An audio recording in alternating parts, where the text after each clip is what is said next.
All right. Thanks so much for joining us for our November Maximizing Middle School Success edition. We appreciate you logging on to learn more about how you can help your child be successful at RSGA this year. This is our agenda for the evening. We ask that if you're participating virtually and watching the recording, the link to the evaluation will be pasted in the comment section of the YouTube video that will be posted. Will track your attendance and gives us information that we need to plan for our next event.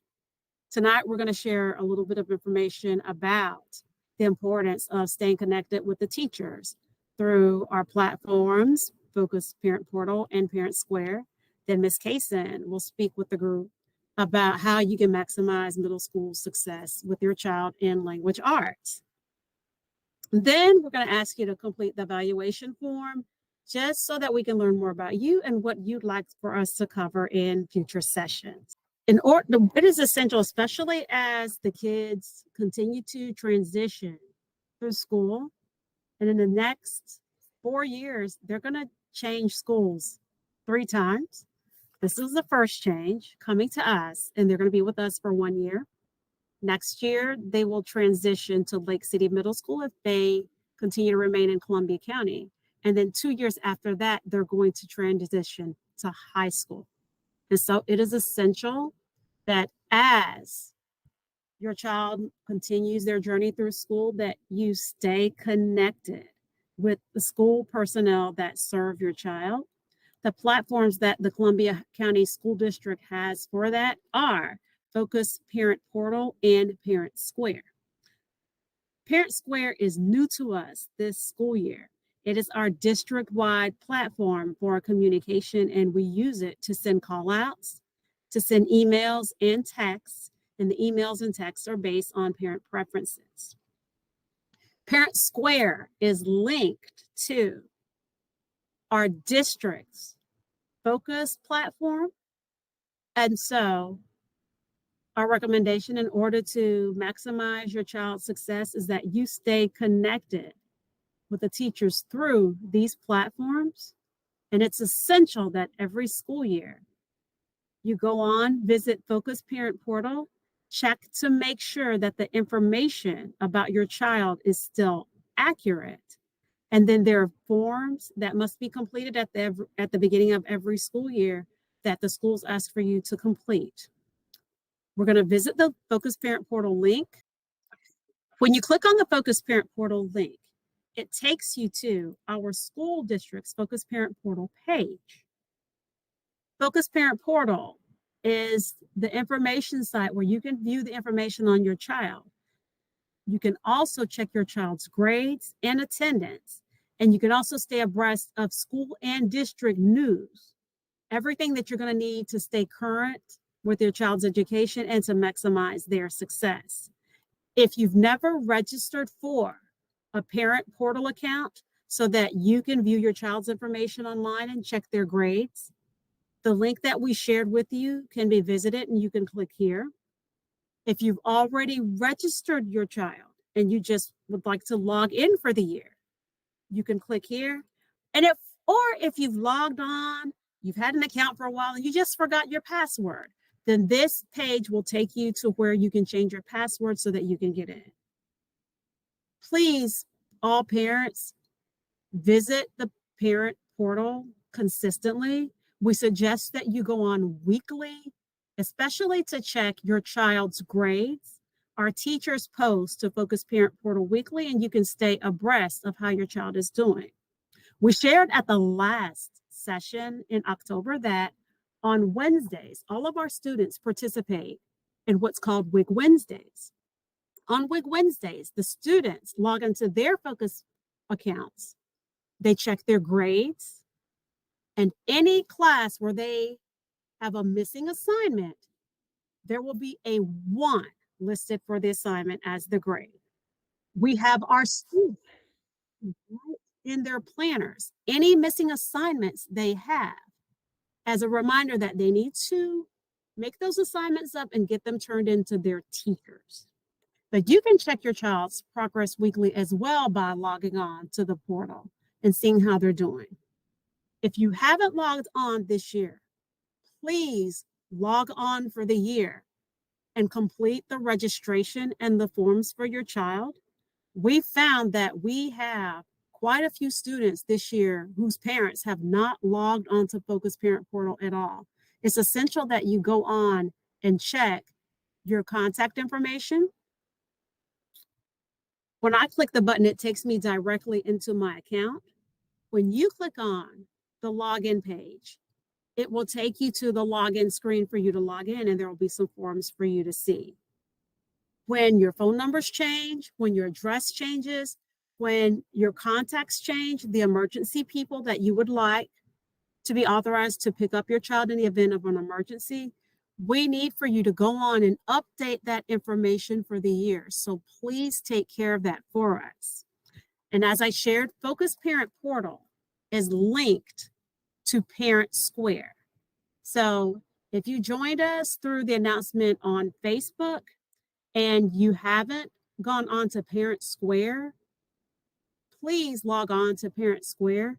A notification went out to all Columbia County School System parents at the beginning of the school year for you to go on and log in and create your account.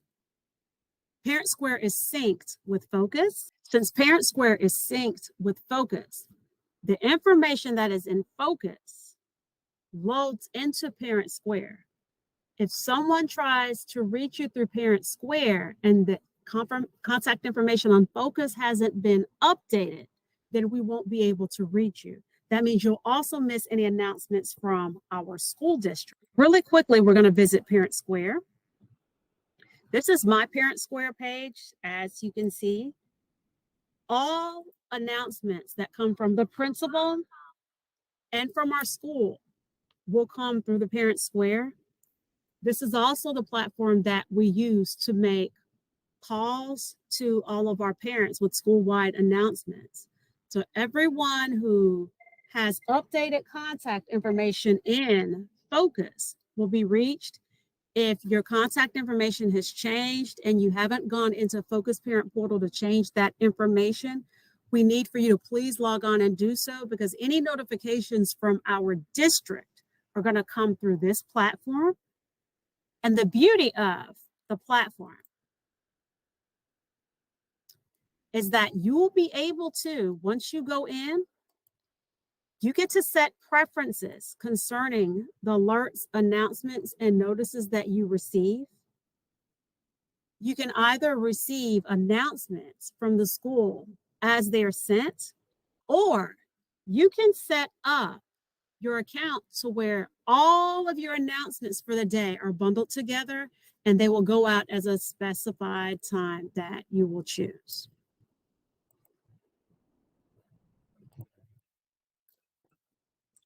All right.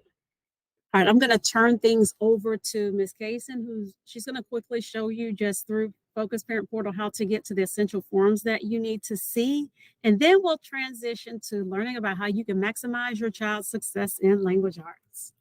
So when you pull up your child's Focus, this is actually my daughter Kristen's Focus tab. And over here on the side, like when you pull yours up, it should go to a screen that if you have not filled out any of the forms yet, you'll see the forms posted in this area somewhere. So you can just click on those and get those filled out, which are really important because your child won't be able to visit the nurse or participate in certain activities that go on throughout the school year if you don't fill out those forms.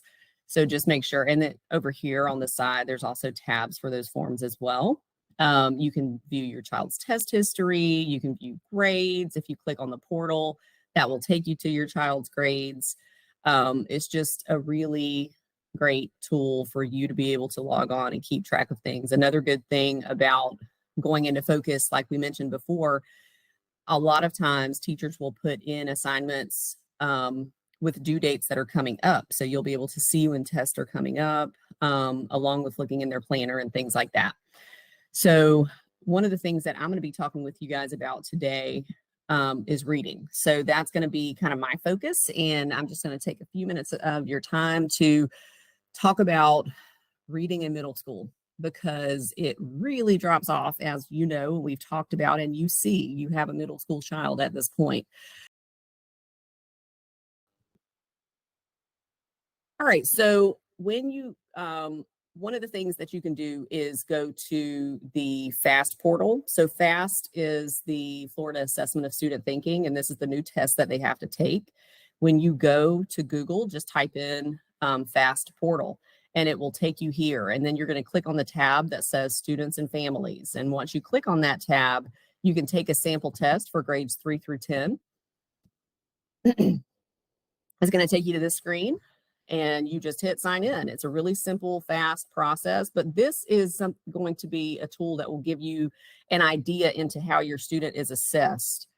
And it's not easy. So let's kind of go through. So I'm going to show you. You can take a writing sample test, a reading, or a math. Let's do reading. And then this is the screen that the students actually see when they're logging in to take their assessment. And it's an accessibility setting, so they can kind of click to change their text and what it looks like. They can change the print size. So then just click select, and then they get to view the test settings and begin.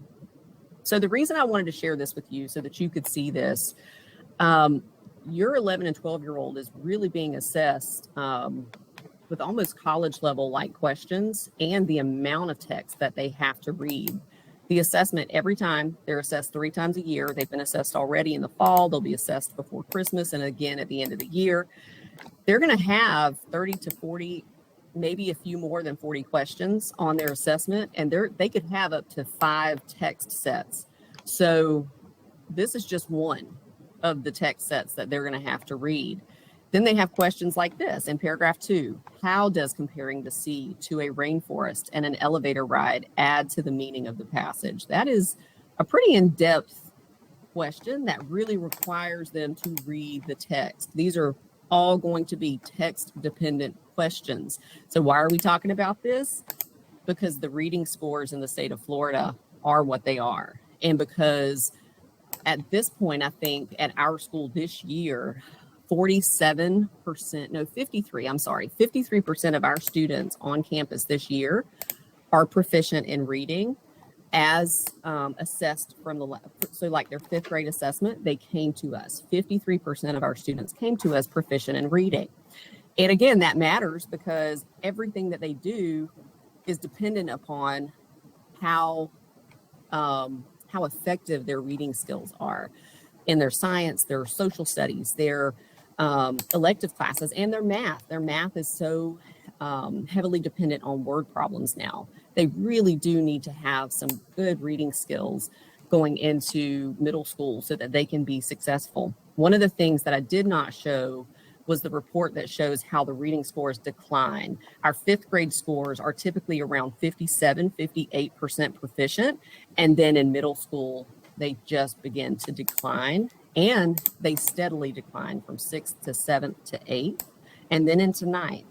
So it really becomes an issue because the workload gets higher while the level of their reading seems to drop. A big part of that is the fact, and let me just go through before I jump ahead and start talking about that. Let's just look at some of these questions.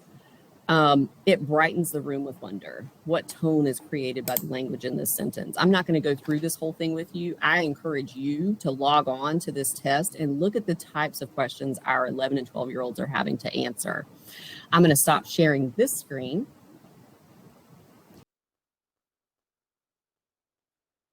And sorry. Okay, there we are.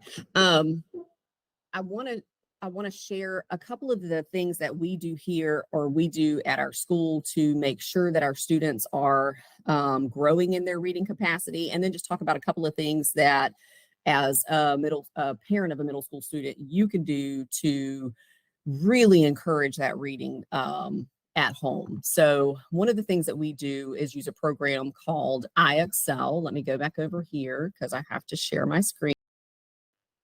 iExcel, like we talked about last time, is a program that we use, and students take an assessment at the beginning of the year and they are placed on a path. And that's a beautiful thing because now they're working on their path.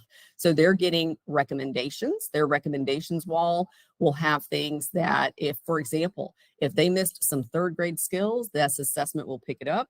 They're going to be recommended some third grade skills. If they're missing some phonics, they're going to be recommended some phonics. If they are advanced, they're going to be recommended some 7th grade lessons. And this is what their iExcel will look like. They'll be able to log on. They will also have some teacher assigned lessons possibly. So these are some things that they could do at home. We do something called a leaderboard at school. We just finished our first leaderboard. And these, let's see if it's going to show. Yeah, these were our top classes. So like Miss Scott's 7th period. This is just one way that we are really trying to promote reading at RSGA, is through building those skills that they may be have a deficit in and getting them up to where they need to be. Or if they're already advanced, hitting them where they are and pushing them even further. I wanted to show you really quickly as well what we do with our ELA curriculum. So we use a curriculum called Study Sync, and it is an online curriculum that students can access at their house. I wanted to show you an example of an argumentative prompt that these students are, this is something they would be doing right now in Unit 2, and it's something that goes along with one of their stories. George Vest delivered this summation or closing argument to a jury in 1870. In a summation, lawyers have one final chance to persuade a jury to side with them. In this case, Vest was representing a man who wanted money paid to him after his dog had been killed. Based on Vest's summation, if you had been on the jury, would you have awarded the man the money? In other words, do you think that the claim and reasoning in Vest's summation is convincing? Use evidence from the text to support your position. That is deep for an 11 or a 12-year-old. They're asking them to do a lot. And before we even get to the writing portion of this, before we even get to the fact that they're asking them to judge whether or not they think that the claim and the reasoning in the summation is convincing, let's talk about the vocabulary in the prompt alone. Do you think there's any vocabulary here that an 11 or a 12-year-old would struggle with? Absolutely. So just kind of showing you what our students are up against. This is like knowledge, right? Knowledge is power. So as a parent, when you have the knowledge and you know what your 11 and 12-year-old is doing at school, you're better prepared to help them at home. So how do we help them? How do we begin to take away some of the barriers that our students are facing so that they can be as successful as possible? Because that's what these call outs are for. And I know I've been talking a little bit longer than I wanted to. Vocabulary is, and this is data, our data from last year showed that one of the really large or big areas of weakness for our 6th graders is morphology, which are your prefixes and suffixes. These are all of the word parts, your roots that come together to make words. So vocabulary is always a struggle. And then just reading, because the reading drops off. Our students learn that they don't have to do AR and they're so excited about it. And then as parents, we struggle to figure out how to motivate them. How do we motivate a child who really does not want to read and life is busy? I mean, my daughter is into sports, you know, like there were times that we would be on the way home from a game at 10 o'clock at night and she'd have her homework and phone light out in the back working on her homework. So I understand life is busy, but we also have to consider the priorities, right? So priority number 1 has to be reading. So I suggest as a parent and a teacher, setting aside, like making it a priority, setting aside 20 minutes a day for your child to do some reading. The library is really good about encouraging parents and kids to come in, peruse the library, look at the books that are available there. Our library has a media specialist, Miss King, who has just lots of really cool things. Encourage your kid to go to the library and grab a book. If they need recommendations, there's a recommendations wall. If you need recommendations, I've already been talking too long, so I'm going to start to wrap it up. But if you want to know more, if you would like more help to see how can I encourage my 11 and 12-year-old to read, please reach out. Miss Kelly, myself, would love to have you in. We can talk about some things, provide some strategies on ways to, and beyond just reading, we can give you some resources. If you want to help with specific things like writing, if you want to help with specific things like increasing vocabulary, there are lots of vocabulary apps. I know I got my daughter on, like when she was in middle school, I made her, yes, I did. She didn't want to, but I made her do it. It was an SAT vocabulary app, and there's just like SAT word of the day. So there's lots of things like that that we can begin to do for our kids to kind of get them more academically minded, because life is busy and life has a lot of distractions. So I think those were the main things that I wanted to just share. I wanted to share kind of the sad reality of where we are with reading and just how drastic the reading has dropped off over the last, I guess, 10 to 12 years. But also too, to encourage our parents, because you guys have the power to really make a change in your child's life. And this is a pivotal moment. 6th grade is a pivotal moment for us to get in there and really help them develop habits of mind that will keep them successful in the future. So please reach out to us. Miss Kelly is sitting in her room right now. It is the parent resource room. And we would love for you to come in and meet with us. And let's just brainstorm some ways to help your kiddo. So thank you so much for listening and tuning in. Miss Kelly, you can take it away. Thanks so much, Ms. Kaysen. And everybody, thank you for joining us tonight. Like Ms. Kaysen shared, the greatest way you can maximize your child's success in language arts is to have them read every day. That's how they're going to build their vocabulary. That's how they're going to build their stamina. And also, students are able to work on IXL at home as well. And it'll give them home practice to build their skills where they're deficient, and it'll close some of their learning gaps. So you can maximize your child's success that way as well. Reach out to us. We're here to support you. Stay in contact with your child's language arts teacher, and that's probably the biggest one. And keep monitoring those grades. So we need you as partners to help us help the kids be successful.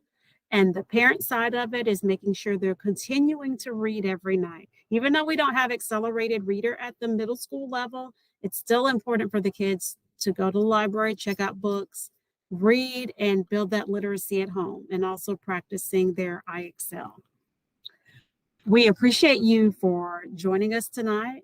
We just need to know if you have any questions for us, or if you have any feedback about tonight's session.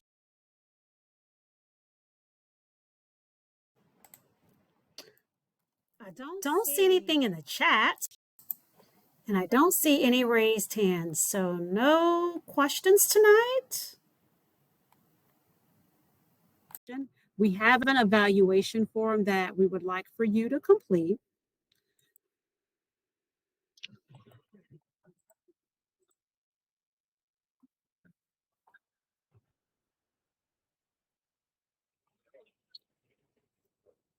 If you're joining us on YouTube, we will post the link in the comment section so that you can complete the evaluation, ask any questions that you may have, or share with us any feedback that you have about tonight's session. And we'll continue to stay connected with you. And also, we want you to save the date. RSGA is going to have our literacy event for this year on Tuesday, January 23rd. It's going to be exciting. There's going to be a couple of STEM challenges involved. We're also bringing in a guru for reading who also works with students with disabilities and has excellent strategies she can share. But it's a family event. It's not just for the parents. You can bring the little kids, bring your sixth grader. It's going to be fun for the entire family. Tuesday, January 23rd. First session will be at between 2 p.m. and 3 p.m. So those of you whose children are car riders, you can just park your cars, get out your cars, come on in to the library, and just have a little literacy fun with us. And then we'll host again from 5:30 to 6:30 p.m. So thank you so much for joining us for our November edition of Maximizing Middle School Success. Stay tuned for our December episode. It'll be on Thursday, December 14th.